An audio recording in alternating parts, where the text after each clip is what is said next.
Today I'm going to show you how to make the most delicious fluffy sourdough leavened naan bread. Man, these are the best.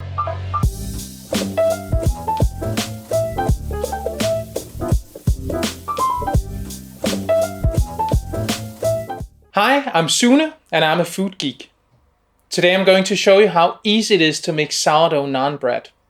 If you're in a hurry, you'll need to find a different recipe because the bulk on this one takes a while. It's worth it though. They're super fluffy and delicious and go well with any cuisine where flatbread is eaten. Historically, they've been leavened using yeast and sourdough, but most modern recipes use baking powder.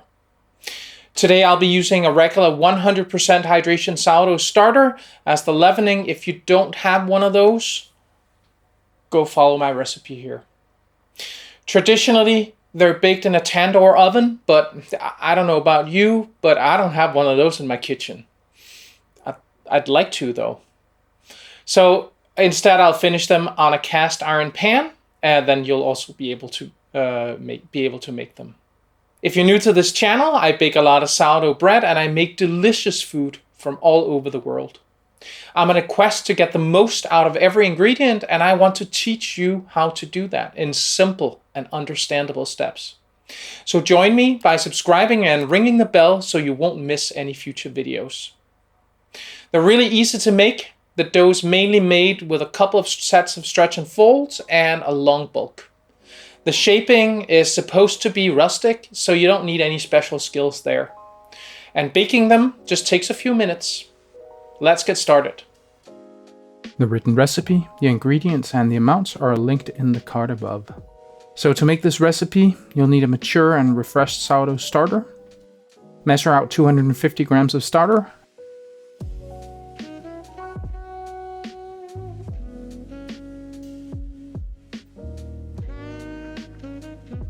Add 300 grams of all-purpose flour and 150 grams of full-fat yogurt. Add 8 grams of salt. Mix with a spoon or a dough whisk until it comes together. When you can't mix it anymore, use your hands to make sure that the dough is completely hydrated.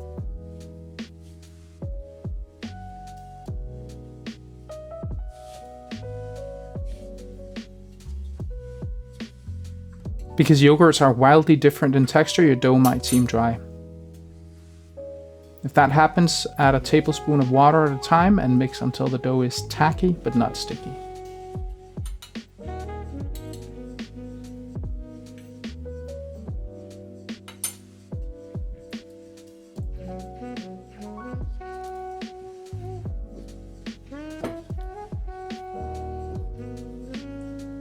Once it's completely mixed, let it rest for 30 minutes under a moist dish towel.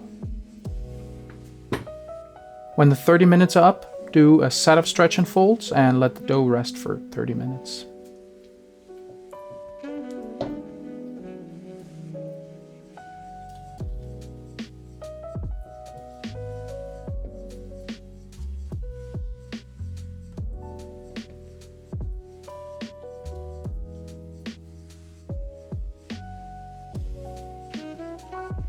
Do 2 more sets of stretch and folds, spaced out by 30 minutes.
When you finish the last set of stretch and folds, put the dough in a see-through container that lets you measure the progress of the dough.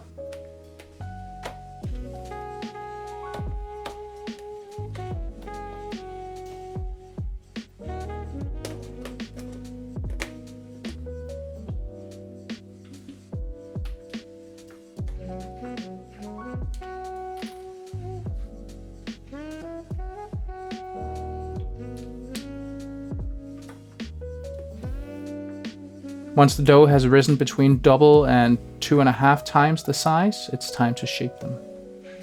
Flour your workspace liberally and dump out the dough.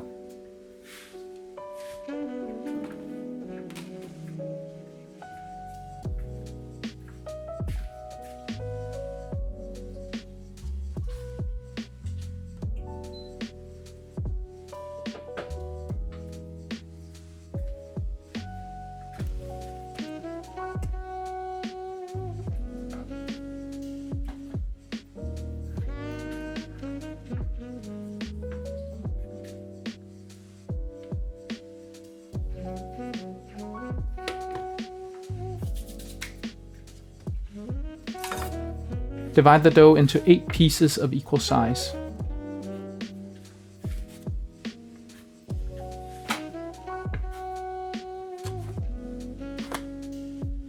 Grab a piece of the dough and press it flat. Using your fingers, tease it larger and larger until you have an oblong flat piece of dough.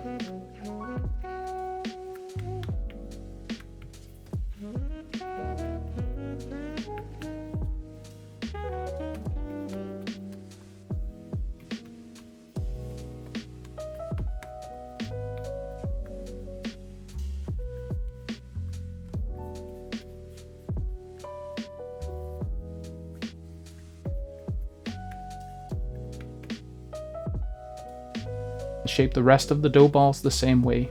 Stack them on top of each other.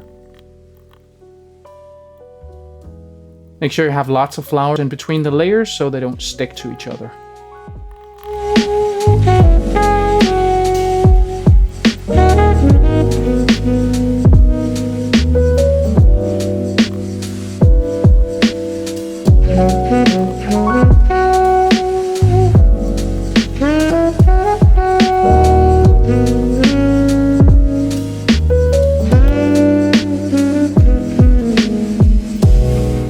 Then it's time to prepare them. I'm using this tabletop induction burner. In hindsight, I should have tried to use it before I made this video, because even if I got the most powerful one I could find of 200 watts, it's a lot less powerful than my regular induction cooktop, which means that the pan didn't get as hot as I thought.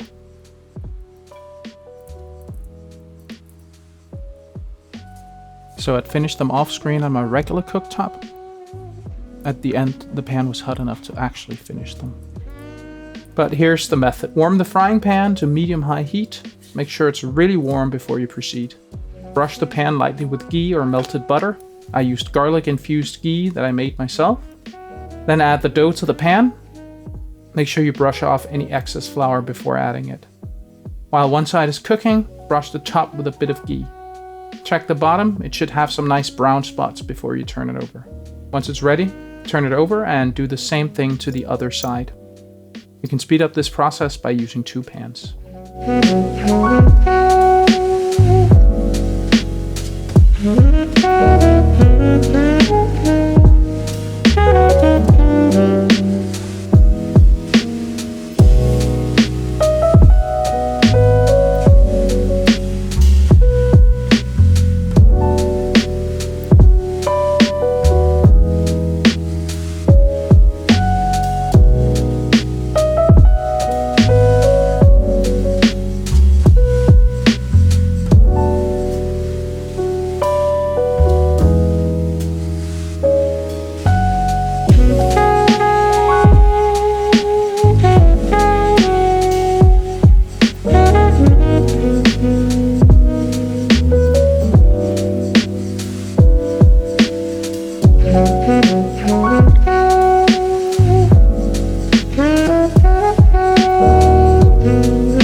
Once they're all done, serve them with some delicious curry, rice, chilies, and whatever goodies you can find.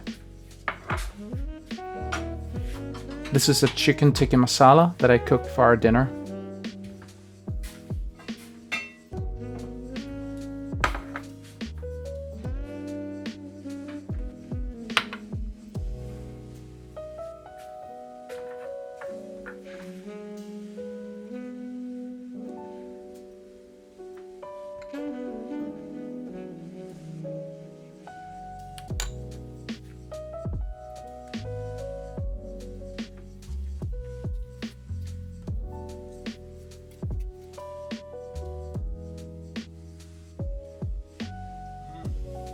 God, it's so good.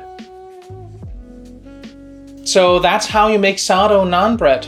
It's very easy and tastes super delicious. I'm addicted to these things.